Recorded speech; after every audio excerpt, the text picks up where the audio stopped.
2025 भर्तियों का वर्ष आज ही सुनिश्चित करें अपना सिलेक्शन और डाउनलोड करें तैयारी कर लो ऐप। नमस्कार, एजुकेशन नगरी की खास पेशकश एजुकेशन बुलेटिन में आपका स्वागत है। मैं हूं ललित वर्मा। चलिए रुक करते हैं शिक्षा जगत से जुड़ी बड़ी खबरों की ओर। एसआई भर्ती रद्द करने के साथ ही कांग्रेस राज में हुई सभी भर्तियों की जांच करने की मांग को लेकर आरएलपी सुप्रीमो हनुमान बेनीवाल के नेतृत्व में शहीद स्मारक पर दिया जा रहा धरना आज चौथे दिन भी जारी रहा। 26 अप्रैल को हनुमान बेनीवाल के नेतृत्व में शुरू हुआ धरना अब बड़ा रूप लेता जा रहा है। साथ ही धरने पर बैठे युवाओं के सब्र का बांध भी टूटता जा रहा है। 4 दिनों से दिए जा रहे धरने के बाद भी अभी तक सरकार की ओर से वार्ता का कोई बुलावा नहीं आने की वजह से युवाओं में आक्रोश नजर आ रहा है। धरने पर बैठे युवा नेता विकास विधुड़ी ने आरोप लगाते हुए कहा है कि एसआई भर्ती में फर्जीवाड़े की सभी परतें खुल चुकी है, लेकिन इसके बावजूद भी सरकार इस पर भर्ती को रद्द करने का फैसला नहीं ले रही है, जिससे युवाओं में आक्रोश है। एसआई भर्ती को लेकर 2 मई को हाईकोर्ट में सुनवाई होनी है। इससे पहले अगर सरकार फैसला नहीं लेती है तो राजस्थान सरकार को एक बड़े आंदोलन का सामना करना पड़ेगा।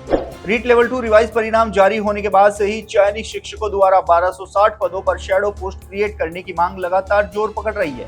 रिवाइज परिणाम का असर सीधा 1260 चयनित शिक्षकों पर पड़ रहा है, जो करीब 1 साल से ज्यादा समय से नौकरी कर रहे हैं। तो वहीं प्रदेश के विधायक, सांसद, जनप्रतिनिधियों के साथ ही सामाजिक संगठनों द्वारा भी चयनित शिक्षकों को राहत देते हुए शैडो पोस्ट क्रिएट करने की मांग लगातार उठाई जा रही है। सचिन पायलट, राजकुमार रौत, रविंद्र सिंह भाटी, उमेदाराम बेनीवाल के साथ ही कई दिग्गज सीएम भजनलाल शर्मा को पत्र लिखकर जल्द से जल्द शैडो पोस्ट क्रिएट करते हुए चयनित शिक्षकों को राहत देने की मांग उठा चुके हैं। तो वहीं अब पूर्व मंत्री डॉक्टर सुभाष गर्ग और बायतू विधायक हरीश चौधरी ने भी सीएम भजनलाल शर्मा को पत्र लिखकर शैडो पोस्ट क्रिएट करने की मांग उठाई है।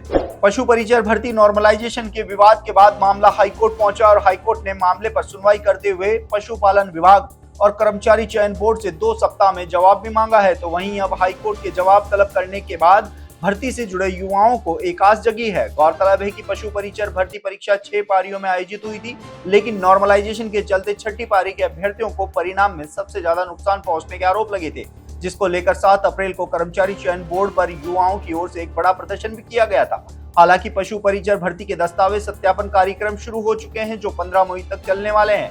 ऐसे में अब देखना होगा कि दस्तावेज सत्यापन से पहले हाईकोर्ट में होने वाली सुनवाई में पशु पालन विभाग और कर्मचारी चयन बोर्ड की ओर से क्या जवाब पेश किया जाता है।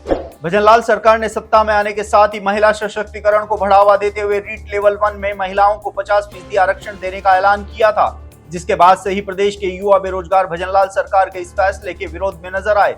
समय समय पर सरकार के इस फैसले के खिलाफ सड़कों पर आंदोलन भी नजर आया। तो वहीं पिछले 1.5 साल से इस फैसले को वापस लेने की मांग भी लगातार उठती हुई नजर आ रही है। तो वहीं एक बार फिर से रीट लेवल 1 में 50% महिला आरक्षण को वापस लेने की मांग जोर पकड़ने लगी है। इसी मांग को लेकर एक बार फिर से युवाओं ने शहीद स्मारक पर धरना शुरू किया है। युवाओं ने आरोप लगाते हुए कहा है कि वे महिला आरक्षण के खिलाफ नहीं है, लेकिन रीट लेवल 1 में बीएसटीसी धारी युवाओं को सिर्फ एक ही नौकरी का मौका मिलता है। इसमें भी अगर 50% सीटें महिलाएं ले जाएंगी तो उनके सामने नौकरी लगने का संकट खड़ा हो जाएगा। इसलिए सरकार को इस फैसले पर विचार करते हुए इसको वापस लेना चाहिए। रीट लेवल 2 रिवाइज परिणाम जारी हुए 2 महीने से ज्यादा का समय हो चुका है। ऐसे में रिवाइज परिणाम के बाद चयन सूची में शामिल होने वाले अभ्यर्थियों ने 1 गुना परिणाम की मांग तेज कर दी है। चयनित अभ्यर्थियों द्वारा 18 मई तक 1 गुना परिणाम जारी करते हुए युवाओं को नौकरी की सौगात देने की मांग रखी गई है। तो वहीं 18 मई तक परिणाम जारी नहीं होने पर 19 मई को कर्मचारी चयन बोर्ड कार्यालय पर एक बड़े आंदोलन की चेतावनी भी दी गई है। तो वहीं अब 1 गुना परिणाम की मांग को लेकर युवाओं की ओर से शहीद स्मारक पर हनुमान बेनीवाल के नेतृत्व में चल रहे धरने को समर्थन देते हुए 1 मई को धरने में शामिल होने का ऐलान किया गया है। चयनित अभ्यर्थियों का कहना है कि बोर्ड की ओर से मार्च के पहले सप्ताह में 1 गुना परिणाम जारी करने की बात कही गई थी, लेकिन 2 महीने बीत जाने के बाद भी 1 गुना परिणाम जारी नहीं किया गया है, जिससे युवाओं में निराशा है। तो ये थी शिक्षा जगत से जुड़ी तमाम बड़ी खबरें। कल फिर से आपके साथ रूबरू होंगे, तब तक के लिए नमस्कार।